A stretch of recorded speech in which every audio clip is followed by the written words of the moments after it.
So I know you guys remember On paper, this. Crackdown 3's single-player campaign checks all the boxes that made the original an enjoyable game. From none other than... But playing through it is about as exciting as running down a checklist. The lovely... It becomes downright repetitive after the first few hours. Bohemian its second-to-second combat is uninteresting, outside of a outlet boss fights, known as IGN, even though there's a compulsive satisfaction to be had in crossing... Guys, remember that, right?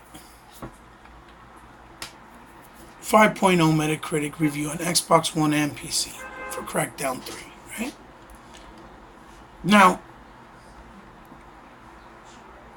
you guys know that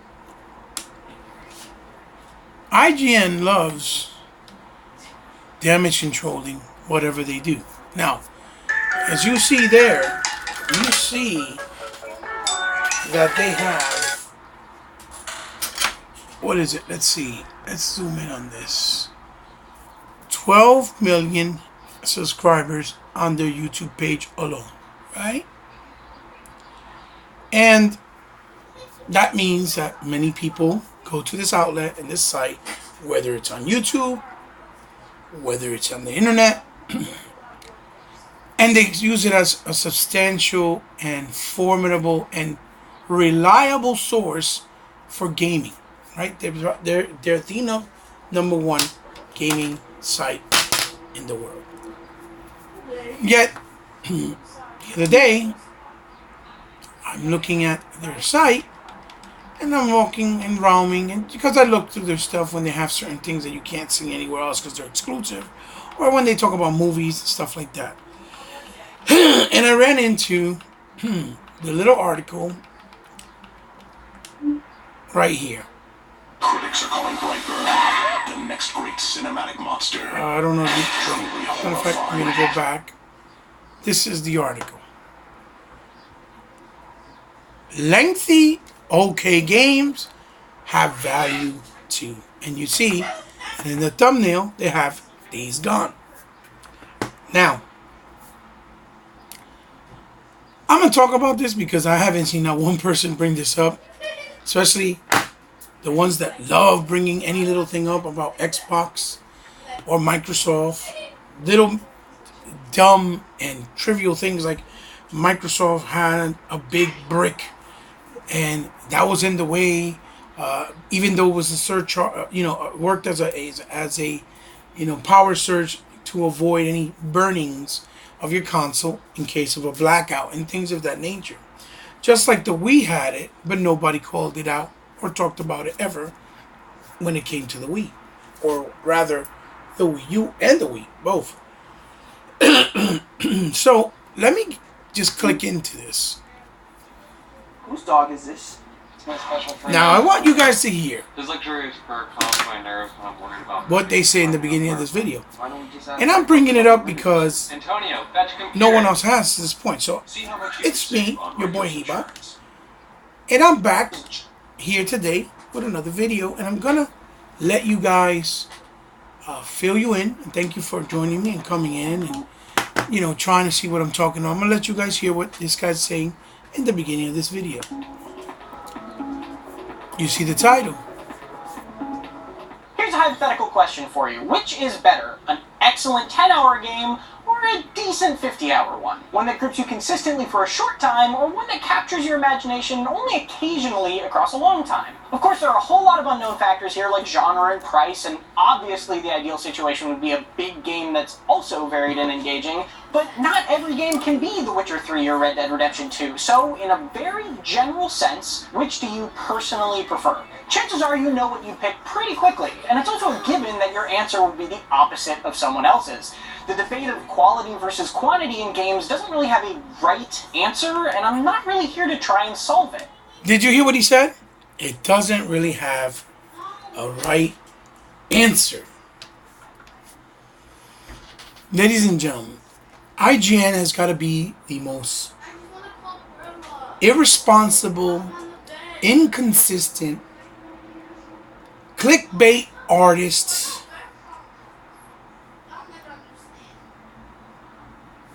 lack of respect for the gaming industry, for lack of a better term, as far as them being a video game outlet in gaming. These guys are the same guys that gave things like Crackdown 3 a 5, saying it's mediocre, right? Because the game lets you do things that are kind of the same, or they're not fun enough, or the story is not really super drawn out. Yet with things like, let's say, and as you saw here, as they're talking about Rage 2, not throwing no shades at Rage 2, or Days Gone, in particular Days Gone, because it's a Sony game, it's what they like to praise. In this case, they talked about it, saying that the game was, lackluster, and that, they don't really like supporting, they don't really like that Microsoft games are not really, they don't have a lot of content, or they don't have a lot of cinematic cutscenes and things of that nature. And I don't want to sound like I'm rambling. I'm just trying to figure out the right way to speak on this and the right words to present to you guys about it, because this is complete hypocrisy. I mean, they're not only are they hypocritical, they're biased, they're irresponsible. They show that they don't care. When they did things like Dead Cells being reviewed by someone else in the YouTube community, and they actually allowed it to go through without really checking in themselves, and once they got caught, they try to act and play the innocent role, like they had nothing to do with it, and basically never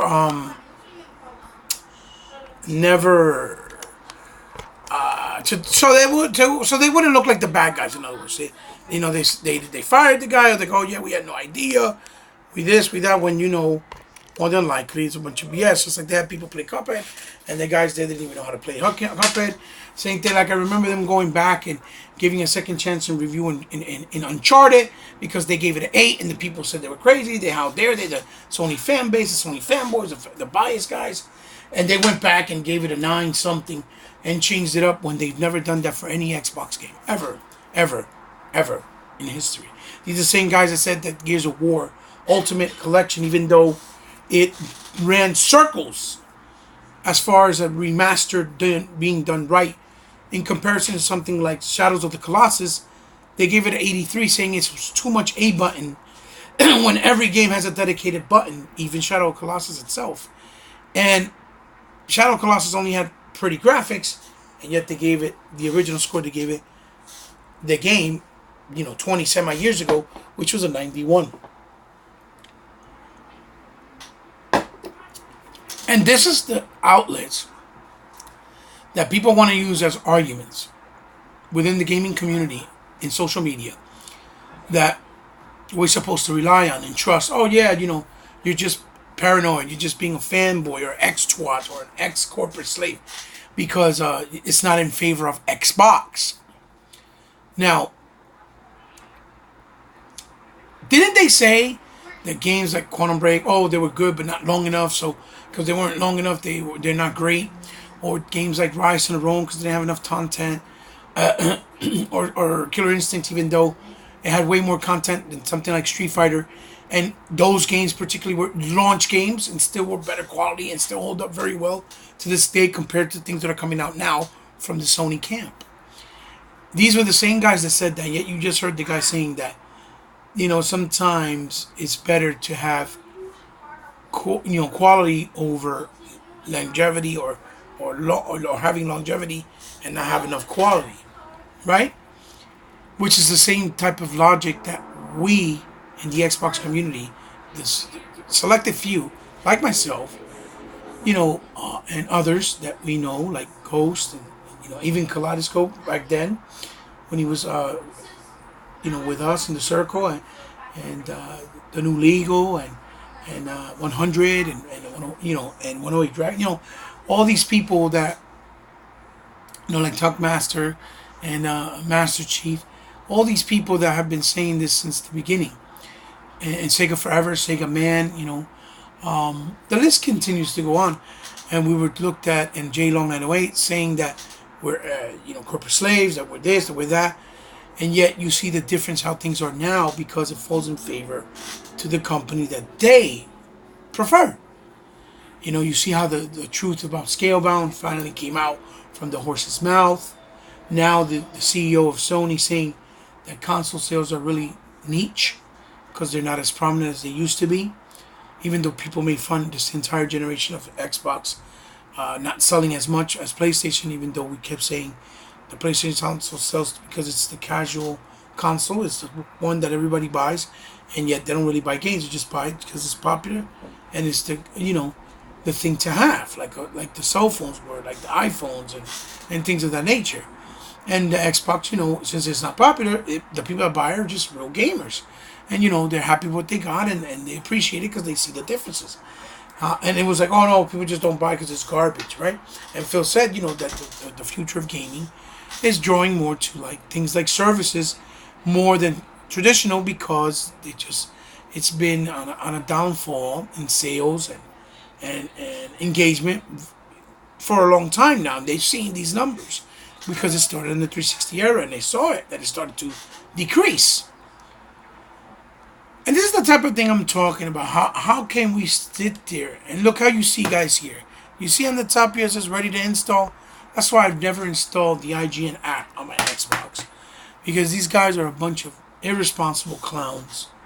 They're a disgrace in my opinion. And I'm not saying everybody there doesn't really care about gaming or really wants to bring out the right messaging and care about gaming as a whole.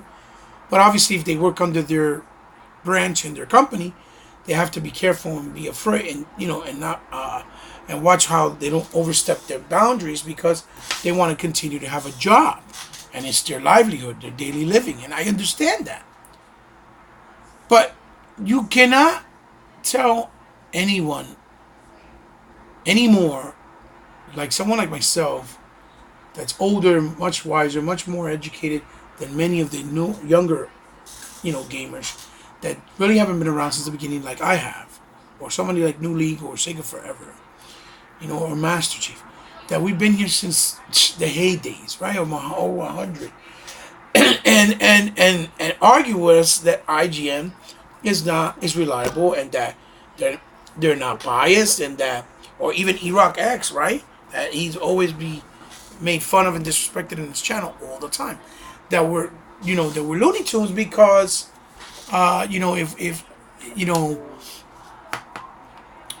because the reality is that we were being paranoid because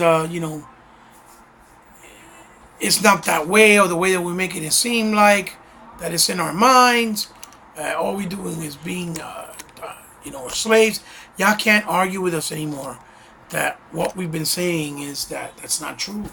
That is that these guys just worry about clickbaits to get, views for revenue to come in, because that's all they're worrying about. They don't have magazines to go to anymore to sell in a local store or a local stand or newspaper stand to help them bring in revenue, because most people don't sit there and read magazines anymore. The generation we're living in now, the kids are just very lazy. They don't care. They just rather skim through a headline or a title and look at a video of somebody talking, and that's it. Because it doesn't demand a lot of work. It's just viewing it. So none of you can argue with us anymore about if it's not true or if this is not, that this is us making it up in our minds, because the proof is right there in front of us.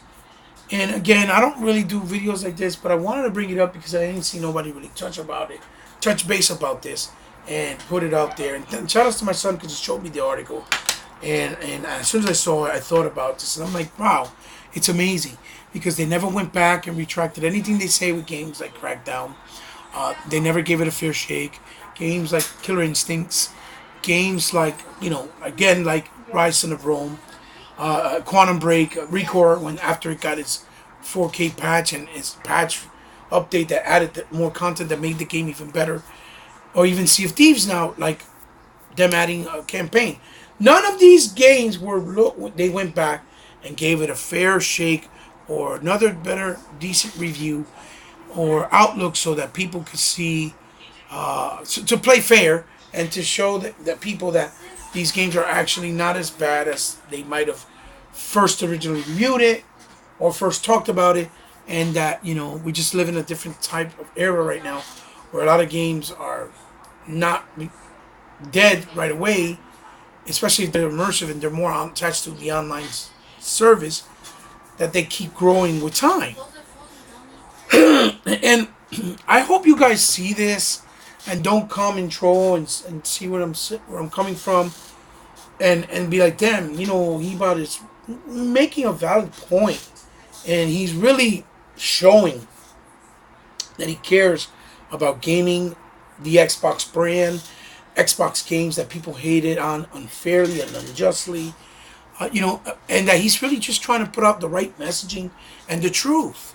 Am I IGN? No, I'm not saying that. I'm never going to be as big as IGN and have that type of subscriber base, fan base, because I don't play sheep.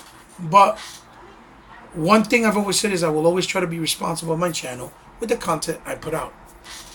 And my friends, this is the kind of thing that we have to start to call out.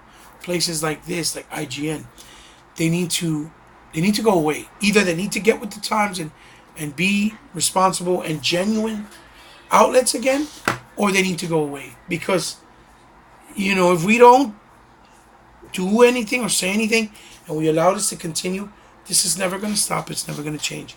It's going to continue for years and years and years to come with the way they do things, because all they're worrying about is getting views, even if it's at the cost of being irresponsible and being unfair or lying to their audience about set companies or set games, unless it pertains to their favorite companies or their favorite games of those companies. Shame on you, IGN, and shame on you to all those who think that they're reliable and that they're not biased and that we are just being outlandish and paranoid because we're corporate Xbox slaves. Guys, thank you for joining me. Just wanted to throw a quick video about this and point it out. You can find the video on IGN on YouTube and on the internet on their website. You can read it or see the whole thing and read the article, I believe, as well. And let me know what you think. You know, they want to use the logic now because people called them out on the Gays Gone and gave them criticism saying they were being too harsh on the game, even though people are enjoying it. Same thing like Rage 2. But they never did this when it came to Xbox. Even though Xbox guys didn't really give them a hard time, but we told them, you guys are wrong for doing this because you're not being honest. You know, even though they went back and reverted their reviews and their opinion pieces, right now, as you see with games like Days Gone, Rage 2, games like Drive Club, games like Street Fighter, Uncharted, because the fan base on that side were ravaging their comments and telling them they were wrong, they were crazy, that they need to be responsible because Sony's number one. And we are the corporate slaves. You can't make this up, ladies and gentlemen. Thank you for joining me, guys. Leave a comment. Let me know what you think. Like, comment, share with somebody you think may enjoy the video. And if you're new to my channel, and you're welcome to subscribe. And if you do, I thank you very much, because I know you don't have to. But if you do, I'll let you know. I'm very grateful, and you become part of my family.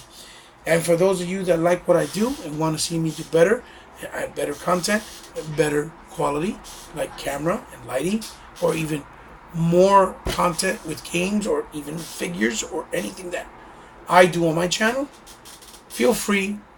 If you're kind enough and are willing to help out, I'll leave my PayPal description down below so that you feel free, and if you want to, from the kindness of your heart, make any type of small donations to help my channel out. Anything counts. 5 cents, a quarter, $1. It goes a long way, and it's the thought that counts.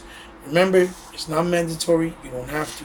But at that being said, remember also, I'm not sponsored. I don't have any ads that pay me. I have a small subscriber base, so I don't make nothing of revenue based off my views. Also, I do not have any type of Patreon page or anything of that nature. It's just me with my own purchases out of my pocket from the help of myself and my boys and family. Love you guys. See you in the next one. I hope this was insightful. and you can see for yourself. Peace. See you in the next one.